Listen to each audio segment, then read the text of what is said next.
Hello friends, welcome back to my YouTube channel, Reviews with Mahnoor. Here it is, the recap and review of the ongoing K-drama The Queen Who Crowns Episode 5 and 6. But first, let's have a preview of Episode 4.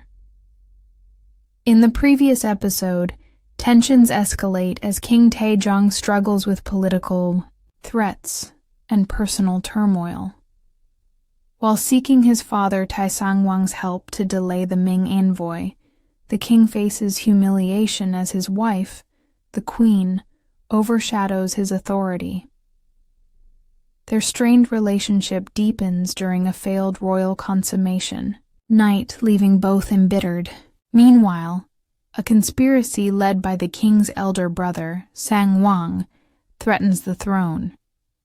The queen uncovers crucial evidence, forcing the king to confront Sangwang and dismantle the coup. Though the order is restored, the aftermath is marked by rising tensions in the palace, particularly surrounding Yong-sil, whose rumored involvement sparks calls for her execution. In a desperate bid to save her, the king's plea to the queen ends in tragedy when, overcome by rage and pride, Taejong kills Yong-sil, leaving their fractured bond in ruins. The episode 5 begins with King Taejong stabbing Yong-sil in what appears to be a shocking act of violence. However, it is revealed that the king had instructed Yong-sil to pretend to be dead, carefully wounding her in a way that would not be fatal. The queen immediately calls for the maids to take Yong-sil to safety. Yong-sil receives treatment, but the injury leaves her unable to bear children, a devastating blow that crushes her spirit. The queen stays by her side, but this only fuels Yong-sil's anger. The queen subtly advises her to stop chasing the king's affection and to live her life on her own terms. Meanwhile, Chae Ryong, relieved that neither the queen nor Yong-sil holds the king's favor, begins plotting to seduce the king herself and secure a pregnancy to elevate her status.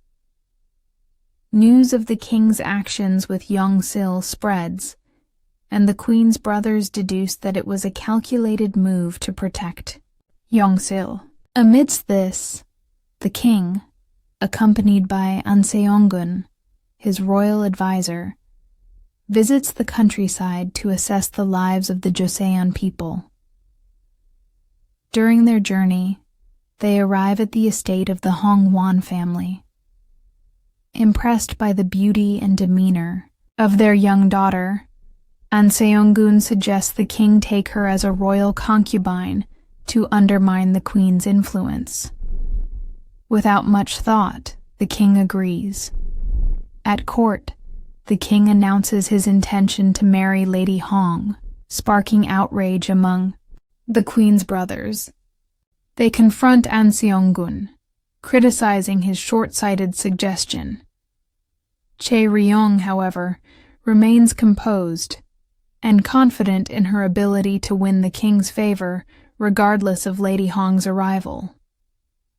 The queen, furious upon hearing the announcement, storms into the king's chambers to confront him. She demands he cancel the wedding, arguing that it will undermine her position as queen. The king dismisses her concerns, telling her to remain silent if she still desires his love. Defiant, the queen decides to leave the palace and return to her parents' home. On the journey, memories of the early days of her marriage to the king, when their relationship was built on love and mutual respect, haunt her. That night, the king visits Chae Ryong's chambers, where she attempts to seduce him. However, his thoughts are consumed by memories of the queen, and he finds himself longing for her instead. Despite this, preparations for the royal wedding continue. During a council meeting, news arrives about a new emperor ascending the Ming throne, following the murder of the previous ruler. The court realizes the potential threat this poses to Joseon focus on national security rather than personal matters. Struck by the gravity of the situation, the king reconsiders his decision. The king decides to visit the queen at her family's home, overcome with longing for her. When he arrives, he promises to cancel the wedding, and the queen finally opens her chamber door to him. The two reconcile with a heartfelt kiss.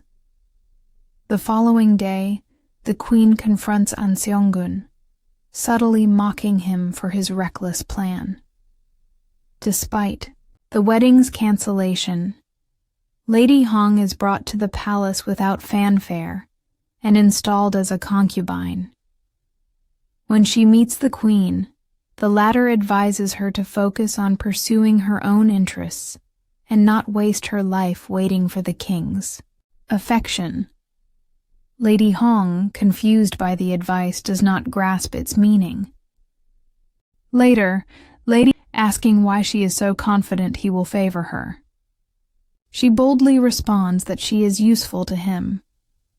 Chae Ryeong later visits the queen to apologize for disrespecting Lady Hong. The queen subtly warns her against attempting to create a rivalry in the palace. The next day, the queen visits a foreseer and learns of an impending attack on Joseon, orchestrated by the king's father, Tae Sang-wang. She also learns that Tae Sang-wang's health is deteriorating. Chae Ryeong, curious about the queen's activities, spies on her meeting but is caught by the queen's brother. Under interrogation, Chae Ryeong's betrayal becomes evident, leaving the queen disgusted by her actions. That evening, the queen invites Chae Ryeong to share a bath with her, an unusual gesture that unsettles Chae Ryeong.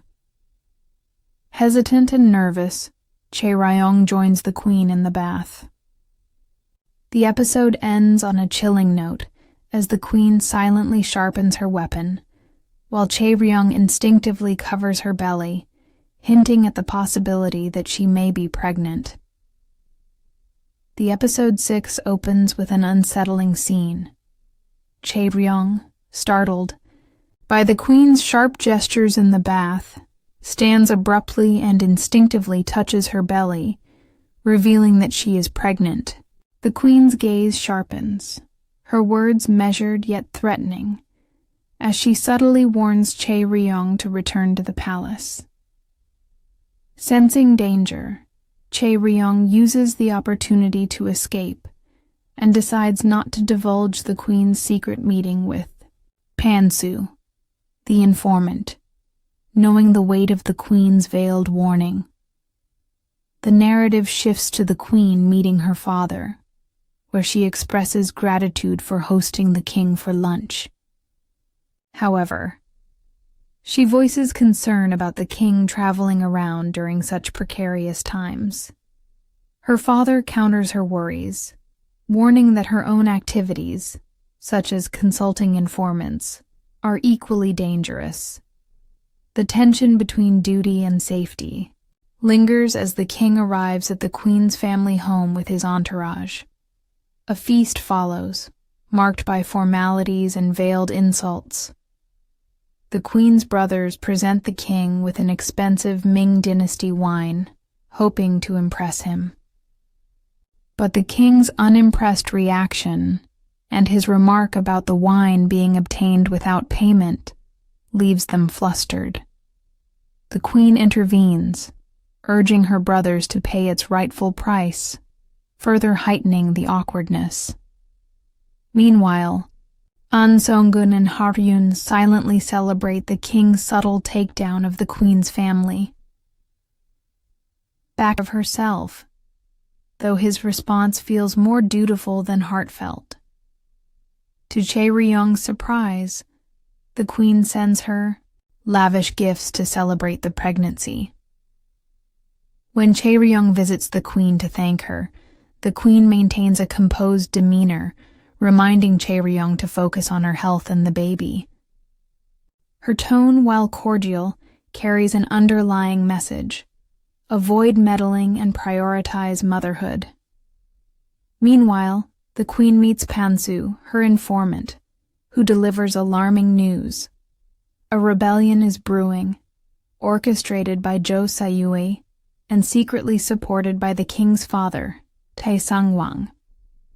This revelation sends ripples through the palace. The next day, the king is informed by his military officials about the uprising.